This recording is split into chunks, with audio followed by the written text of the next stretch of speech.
Hey, what's up, everyone? Sam Shaw here, founder of Wall Street Mastermind. I am excited to be back today with another client interview for you guys. Today, we actually have one of our MBA clients. I know we often interview our undergraduate clients, but I'm excited to have Jim on with us today. Jim just finished going through his summer associate recruiting process. And before we hopped on here, we were just kind of reminiscing, but Jim and I actually first connected probably almost 4 years ago. Yeah. was when we first started talking, and a lot has happened since then, and he's come a long way. And now he's finally, gotten the offer that he's been dreaming about for the last 3 or 4 years, basically. So, want to get him to come on here and just talk to you guys about his journey and how he was able to get here, and also hopefully like just share some insight for you guys on the recruiting process for summer associates, and hopefully it helps you in your own process as well. So Jim, thank you for taking the time to talk to us today, man. Yeah, thanks for having me, Stan. It's been quite a journey. It's Yeah, absolutely. 2018 all the way now 2022 already. So yeah, I appreciate it. Yeah, man.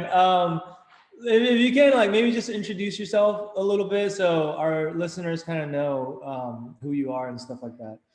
Yeah, so I was actually born and raised in China. I went to school in Canada studying actuarial science. So I was a fully designated actuary before I joined, decided to pursue the business school path. So I was doing actuary work for about in the insurance industry for the last 5, 6 years before joining, going to Booth, Chicago Booth, and pursuing the banking recruiting process. And I'm glad I finally made this transaction happen. Yeah, absolutely, man. So, like, what made you want to stop being an actuary, and like, what like sparked your interest in pursuing investment banking? Yeah, I think big part of the reason is just I feel like the work is definitely interesting, right? I have a statistics background, but I just feel like the impact it's not there. I want to do something a bigger impact, more strategic, broader impact on the industry. Like one thing I was just joking about, like I was telling my mom like what exactly I'm doing. Like it's just hard to explain, like sometimes like as opposed to if you see some in a deal happen, Wall Street Journal, you can just easily talk about that to to your friends, your family, right? So that's just a as big part of it as well. Yeah. Yeah, for sure. So you first decided that you wanted to make this switch. What, back in, was it 2018? I know we connected in 2018, Yeah. and it's 2022 now. But Yeah, I was just, did you like reach out to us right when you decided, or was it like even before that? yeah. So I think when I first reached out to you, I think I was still in Canada, like even before I moved to US.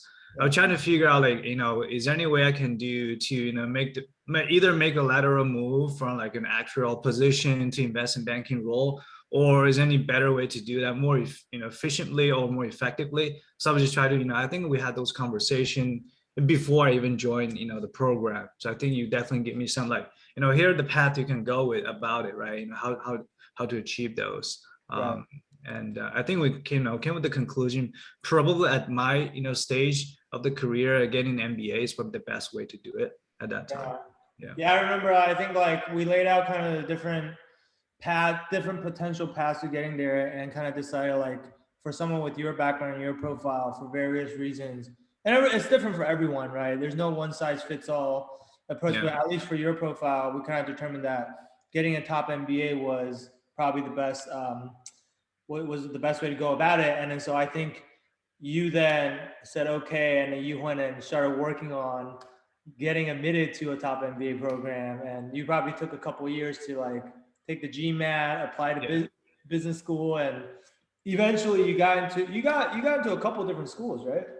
Yeah, I actually got in I think one of the school in New York at CBS as well, and kind of tough choice between Booth and Columbia. But I was living in New York already, so I was maybe I try a different experience. Maybe live in Chicago for 2 years. It's gonna be great as well. So that's why I Yeah, decided to go with that. yeah. So yeah, I mean, like typically what we tell people who want to get into banking from an MBA is like you got to get into a top program. Like I Right. mean, Columbia, Booth, obviously both great programs. M7 programs; those are for sure really, really good. But at a minimum, you probably, if not that, then you want to be in a top 10, if not like definitely at a minimum, a top 20 program if you want to have a real shot at getting into banking. Because Exactly. the top investment banks, like they're just a lot fewer positions at the associate level than at the analyst level, right? And so these banks are a lot more strict about only hiring from target schools at the associate level. Like at the analyst level, they'll still hire non-target students, even though it's still rare, right? But at the Yeah. MBA level, it's like don't spend a bunch of money going to like a crappy MBA program thinking you're gonna like parlay that into a banking offer. Like it typically won't work out, right? Yeah, 100%. So one things I noticed throughout the recruiting process is, a lot of time the alumni from the specific target school in the company, they will like try to be, an advocate for you, right? If you don't have like a school alumni, either in a senior position from your school, it's going to be super tough to get a spot. Yeah, for sure. Yeah. Okay. So you did that, you got into business school, and then I think like you joined Wall Street Mastermind in like September of 2020, which is like, I guess Right. about 2 years after we talked, because that's kind of like how long it took you to get into school. And then like Yeah. um, September 2020 was still what, like probably a year before you started business school, right? Yeah. That was like right after I got the offer, admission offer, to the business school, and I started to reach out to you like, hey, I still have a bit of time before I started my business school. Yeah. Let's just get the preparation started. It doesn't hurt to get started earlier, and Right. then that's where I started the whole the whole program. Yeah. So I guess like my question, or I think a question that a lot of our MBA listeners would have is like, what made you even want to join a program like this? Because if you know you're already going to go to a school like Columbia or Booth, and you're already paying so much money to go to these schools, I don't know, what is a business school nowadays? Well, probably like over 200K when you factor in all the expenses. That's pretty much, yeah. And also included 2 years of salary, right? You're not working anymore, so this adds Yeah. up to like, I don't know, $500,000. Crazy.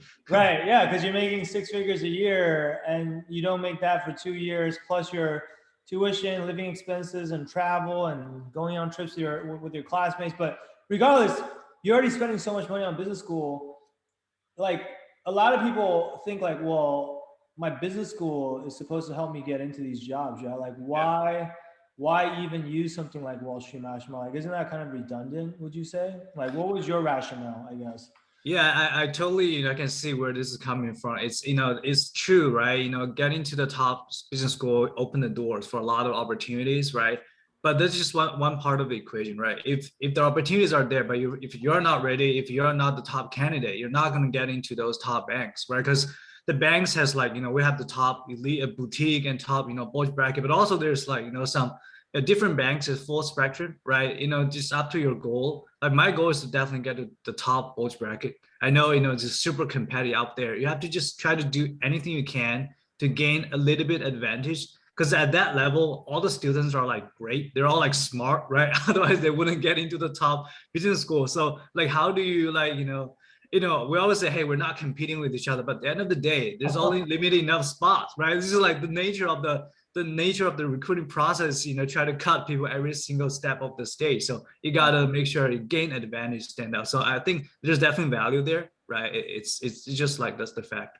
Yeah. So I guess the way you were thinking about it is, I mean, look, I think a lot of people, if you get into a top MBA program, like I don't know if you have the numbers, but Yeah. I don't know what percentage of your class, out of the people that wanted to get into investment banking, I don't know like what percent got offers versus didn't, right? But I imagine if you can get into a top MBA program, that percentage is actually probably it's definitely not 100%, right? Oh, but yeah. but Pretty it's high. higher than what it normally would be, because you've already been through the filter of being at a top school, right? Exactly. But even if you're not worried about whether you can get in or not, it sounds like you're not thinking about this as like a binary outcome of, oh, I either get in or I don't. You're thinking about it more as like along a spectrum of like, even if I get in, like how good of a bank am I getting into? Like, Exactly. Yeah. That's exactly my thinking process. It's not about like, can I actually get in a job in banking? I think that's like the likelihood is very high. Let's say 80%, 75, 80%. yeah, But then it's just a matter of like what group, right? Do I get into the group that I want, or the office, right? Or the, the location, and also the bank, right? That's really important. yeah, Um, yeah. yeah, yeah. Because if you, I mean, especially as an associate, like it's not the same as going into banking as an analyst. A lot of people, if they come out of undergrad and go into banking, they're just planning on doing it for 2 years and then they're going Yeah. to leave and go do something else. Yeah. For an associate, like you're probably going to be in it a lot longer, and potentially you could become a career banker. Like if you make it all the way up to managing director, or like you're on the partner track, right? Or at least that's the Exactly. intention. And so like there is a big difference if you end up at like say a middle market bank versus a bulge bracket bank, or even at a bulge bracket bank. Like if you're at like a lower tier bulge bracket bank, say like a, I don't know, I don't want to pick on anyone, let's say like DB or something, Yeah. versus like an Exactly. Goldman or a Morgan Stanley, like it's just different, right? And having been in banking myself, and like if you're on like a good team or at a good firm, a good group and a good firm, Yeah. and you're constantly winning deals, then that's like where the upside is, right? Because like as a senior banker, how much money you make is directly tied to how much fees you're going to generate, right? Versus if you're at like a lower tier, because I've actually experienced both. Like I started my career at DB, and Okay. then I moved over to Morgan Stanley. Yeah. And that was, both of those were in the tech group, but like Morgan Stanley Tech is like one of the best tech groups, right? Right. DB Tech is like definitely like probably a tier below that. Yeah. And like the mix between like how much time we spent on pitching Yeah. versus how much time we spent on like live deals was significant, like dramatically different for once I went from DB to MS, right? And like at the junior level, it doesn't really affect how much we get paid that much, because like analysts bonuses aren't really tied Yeah. to like deal fees. But like at the senior level, like, once you become a VP, director, definitely managing director, like that's where it's very high variance, right? And we could be talking about 6 to 7 figure difference a year if you're at the right Yeah. place versus the wrong place. Right? Exactly, exactly. And one of the things I learned is, like you always wanted to join a winning culture, with the firm with a winning culture, right? Winning means like constantly working on deals, less pitching, right? A lot of execution, and that's very important, right? Also for junior as well, we got a lot of reps, and also for the long run, for us in an MBA associate, we most likely will be our goal is to be a career banker, right? Who knows, but who knows how it's gonna turns out. But that's the goal coming in. We're not gonna be 3 years and done. That's not the goal for us. So it's really important to pick the team that you see a long-term potential. And that's why the top banks are usually the people are going for, right? Super. For sure. And like, I mean, even in business school, like each of the top banks, I mean, like on average, like how many, like at Booth, let's just take Booth for example, like Yeah. how many people end up getting placed at each bank is probably, you can probably count it on one hand, right? Like, Yeah, it's definitely one hand, on each bank. I would say on average 5 to 6, something yeah, like that. You would count it out. I know there's some elite boutique, but taking a lot less. Like 1, 2, 3. Sometimes like 0. It depends. yeah, And also the thing here is like once you get to the first round or super day, we're not competing with Booth anymore. We're competing like Harvard and Wharton, those schools. Like it's right. just like so many competition out there. It's interesting to see how things play out at the end. Yeah. And I think like also really when you think about something like Wall Street Mastermind, like what you're investing to join Wall Street Mastermind and to get access to our resources and our support, it's like a tiny, insignificant fraction Oh, of what. especially when I think about like 500,000 of foregone salary, whatever, compared to the price we're paying, it's like I don't know, the percent is like what, 1% or like less than 1%. Yeah. It's Yeah. So you're like, it's like, it doesn't move the needle in terms of like your overall investment, but you're just like, it's almost like getting extra insurance on this huge investment of not just money, but time. Like you're investing 2 years of your life to go back to school with the purpose of making this career change, yeah, right? yeah, You think about like, I definitely know people who, um, decided to make this investment in business school with the intention of switching to banking, and Yeah. like worst case scenario, like they end up not making that transition successfully, think about how much time and money that they just wasted, right? It's like, Yeah, it's crazy, right? Because the thing here is like the last thing I want is like, oh, after all the recruiting process, I was like, oh, the job is not done yet. I still have to do like hustle, either like next summer to get another one because the ones I have is not good enough. That's the last thing I want. I just want to get it done out of the way so I can enjoy the rest of the MBA experience. That's why I was like, everything you put it on, it's gonna give you a little bit extra edge, right? It's just all like untangible, right? It's just very important. It's not like if you don't like, if you just look at the thing itself, oh, maybe it's not that important. I already have the career services, like why bother? But everybody got career services, everybody got the resources, but how are you going to differentiate it, right? That's the extra stuff you're doing by yourself that really stands out. yeah, I mean, career services, like, no doubt you should leverage that, right? That is another resource that you have at your disposal. You're paying for that with your MBA tuition. But I guess that's like a good segue probably into my next question, which is like, so you joined Wall Street Mastermind. Yeah.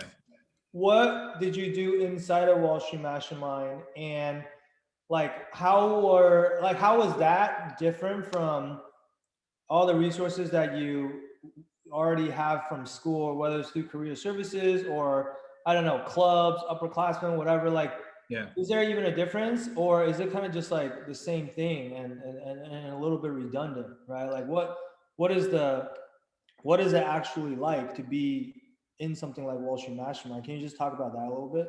Yeah, I think it's definitely complement each other, right? Because at the end of the day, banking, recruiting, technical part and behavioral part, right? Those are two big components.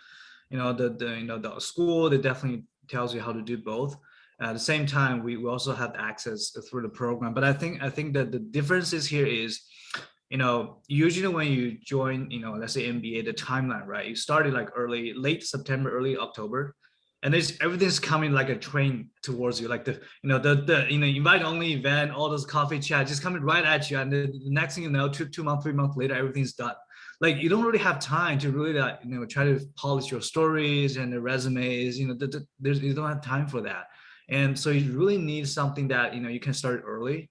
The better before you start your business school, to start to think about your stories and start to prep your technicals, right? So that's where the value comes into play. And even though we say, hey, we have a lot of second years helping us, that's great, but there's just not enough time, to be honest. That's the one takeaway for me. You don't have time to do that if you only start to prep after you start your business school. So there's a lot of values added. And one thing I want to say is about the technical part. Everybody's had the 400 questions, everybody's doing that. Like I heard a lot of my friends, they're like, how do I where should I start? There's so many questions. Which question should I start in more? Like they just have no clues. While at the same time, I already have all the the answers and questions ready from the videos. And also like it doesn't not only helps you, like about the concept itself, only helps you like better deliver, right? That's the big part of it, right? You have to deliver that in a way that the interviewer like, oh, this guy get it, right? This guy know what's going on with this, the equity value, enterprise value, what's the formula. So I think that's super helpful for the Yeah, person. got it. So it sounds like, to summarize, one one thing you would say is like, start early. Don't, like, most people probably wait until they get to business school to start thinking about recruiting. But in reality, because things happen so quickly, everything happens in So like fast, first like semester in super school. condensed. Yeah, exactly. Yeah. I mean, because recruiting pretty much ends by like December, January-ish, right? Like, Yeah, it's like, so we started, let's say first week of October. yeah. Basically, by end of the early December, the firms already decided if you're gonna get invited. So it's like 2 months. That's it. That's Right. crazy. Yeah. Right. So it's like, if you're waiting until you get to school and then you're like in all these new classes, trying to get your bearing, you're meeting all these new people, and then like Yeah. on top of that, you gotta like do all of your interview prep and your networking and whatnot. Like, it's just a lot going on. Versus, I guess for you, you had the foresight of like starting like almost like a year before you started in business school, and so you probably weren't as rushed as like a lot of your peers. Yeah, I'm pretty calm to be honest. Whenever they're scrambling, figure out what's their why banking story, why this group. And I was like, okay, I already have my goals set in. I just, make sure I, polish, adjust it based on the whatever the associate role, right? It's a little bit adjustment. And also one thing I remember is the stuff that I did before, like the summer before business school, right? I did a few internship, from the search fund that Yeah. I did. That was something that I just haven't heard about it before the program. So I was, those skills that you learn is helpful. I can put on my resume and say, hey, those are the work I've been done, to help me make the transition. It just came out quite a lot during my final round of interview. The senior guy trying to figure out why you're doing this, why you're doing that. This I have a great story to tell them. I want to be a career banker. This is what I've done, since I, get into business school. So they're pretty convinced about my ambitions in that way. Yeah, actually, that's a great point, which is by starting before business school, because most people that go to business school to break into banking, you're switching careers from something outside of finance or definitely outside of banking, Yeah. right? So Yeah. if you, a lot of times, like the people that in business school that you're competing with, like they don't have any relevant work experience, right? Maybe they're coming from marketing or sales or whatever, right? Yeah. But if you are able to actually go and get some relevant experience before you start business school, that just gives you one, something to put on your resume, but two, more importantly, like something to talk about in the interviews. And that's going to set you apart, make you stand out, just make your story that much stronger, right? Yeah, 100%. Yeah, because a big part of the recruiting process is those coffee chat. Like these days, it's virtual. We just have a phone call with a lot of bankers. So it's like you really have to like connect with them on a more personal level. Like that makes me even more relevant. So there's a lot. It's important to have something to talk about, right? Just the things that you've done before business school. So it's super important. So that's what I found very helpful. Yeah, for sure. And then your point on the technical interview prep is just that sounds like most people are kind of like memorizing the guides, reading like 400 questions guide and whatever. And that's like one, very overwhelming, very time consuming, I guess, because you're trying to memorize hundreds of questions by brute force.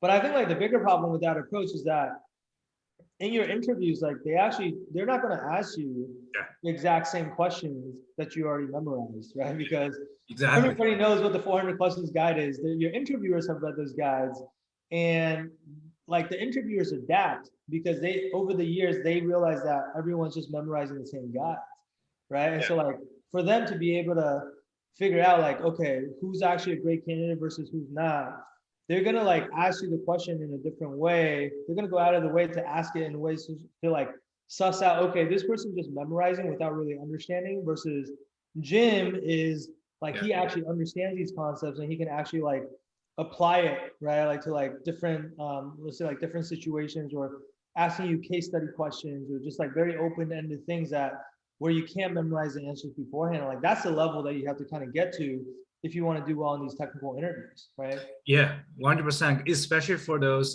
elite boutique firms, they just basically throw a lot of curveballs at you. Like one of the super day, I basically just have a real case right there. They give me everything like a stat, like a deck level, like, just go through everything, talk about rationale, why they're doing this. There's no foreign question, exactly foreign question, right? But then you just have to, based on what you learn and try to, use your knowledge. So a lot of time, like I have to say, hey, conceptually, this is how I understand, and this is how it works. And that's what I learned from the program, right? The foreign question, how I interpret it. But then you have to use like that, apply to the case interview.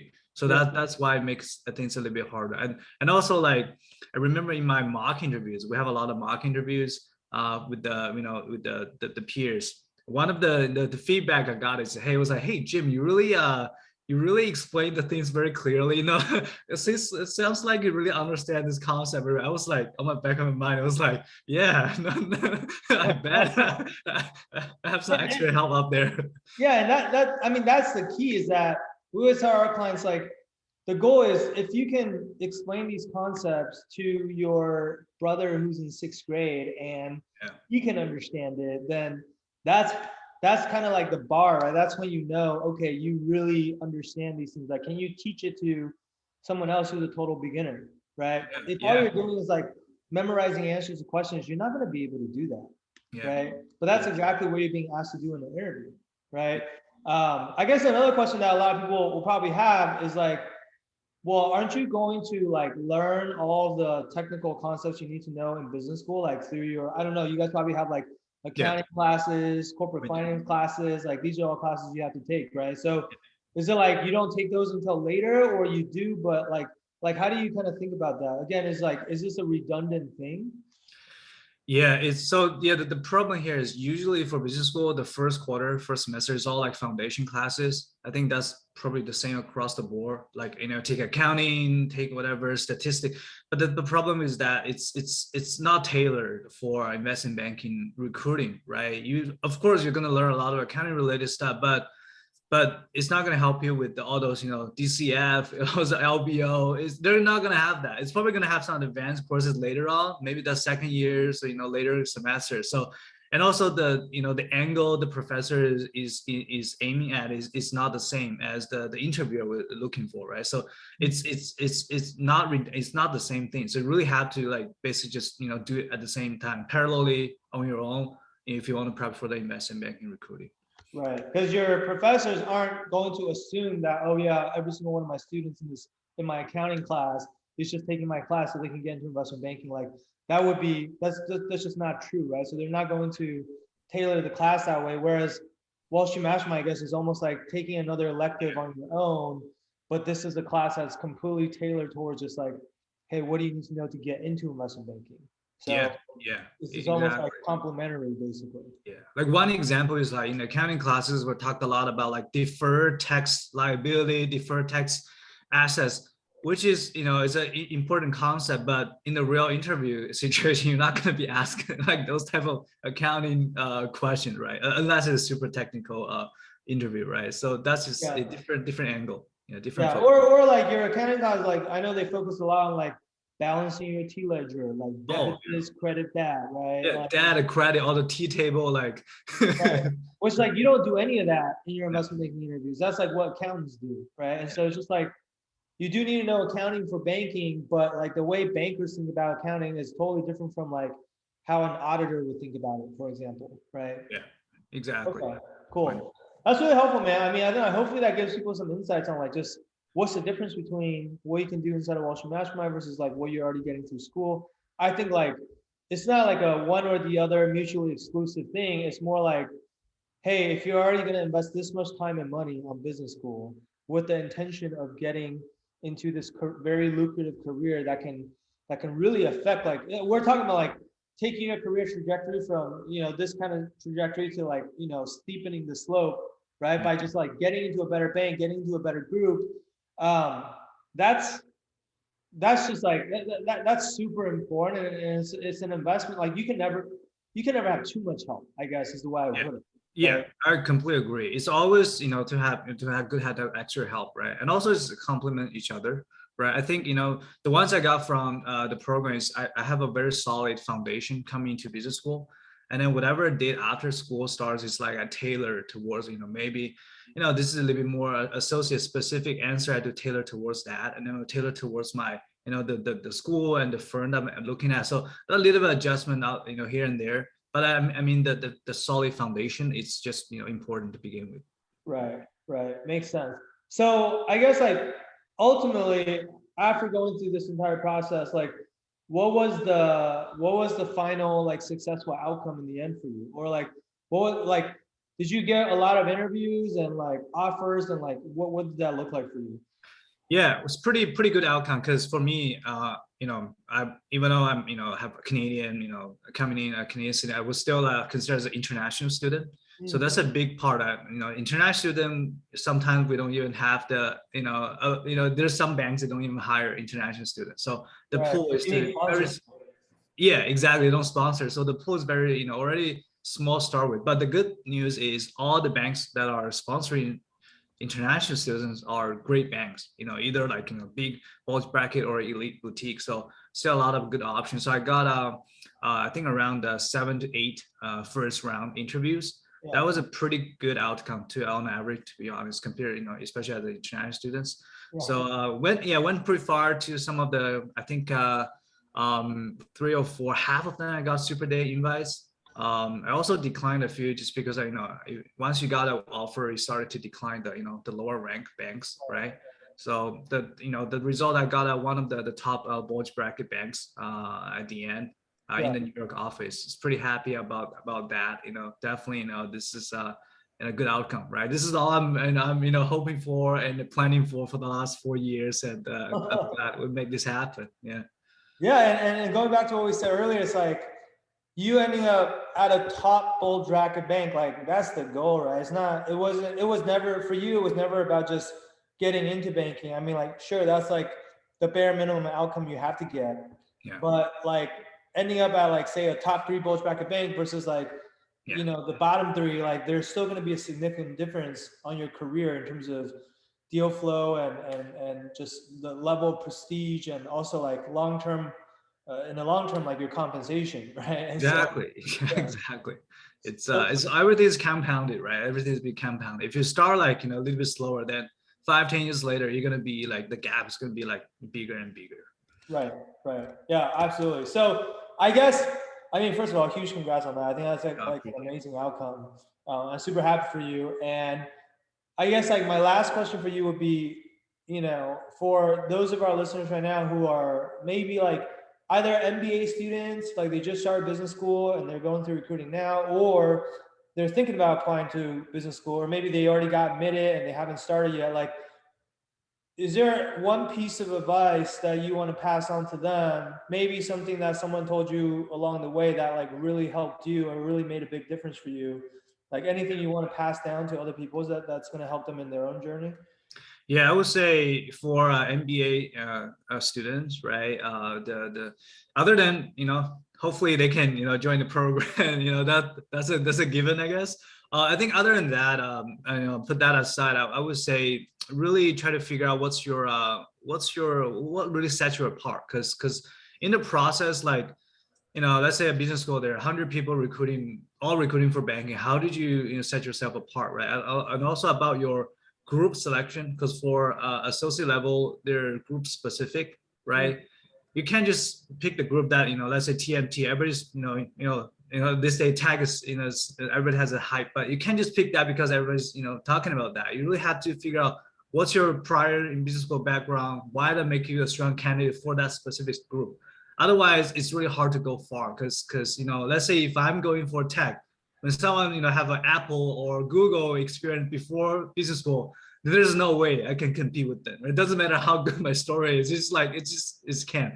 So that, I think that part is a lot of people not talking about. There's just people always say, hey, just going for a passion, whatever group that you have passion for, which just makes sense, but also be strategic, right? Thinking about realistically speaking, what are my best bet on which school and which bank. So I think that's the big advice I would hope for. Right. You're just saying like you have to think about your background and your experiences that you had before business school and see like and play to your strengths basically when it comes to like picking groups and stuff like that, right? Exactly. Because at the end of the day, I feel like getting the better bank for me personally is better than getting in a like maybe more interesting group, but in a lower tier bank. I think in the long run, the better bank will carry more weight to you. Mm-hmm, mm-hmm. Yeah, makes sense.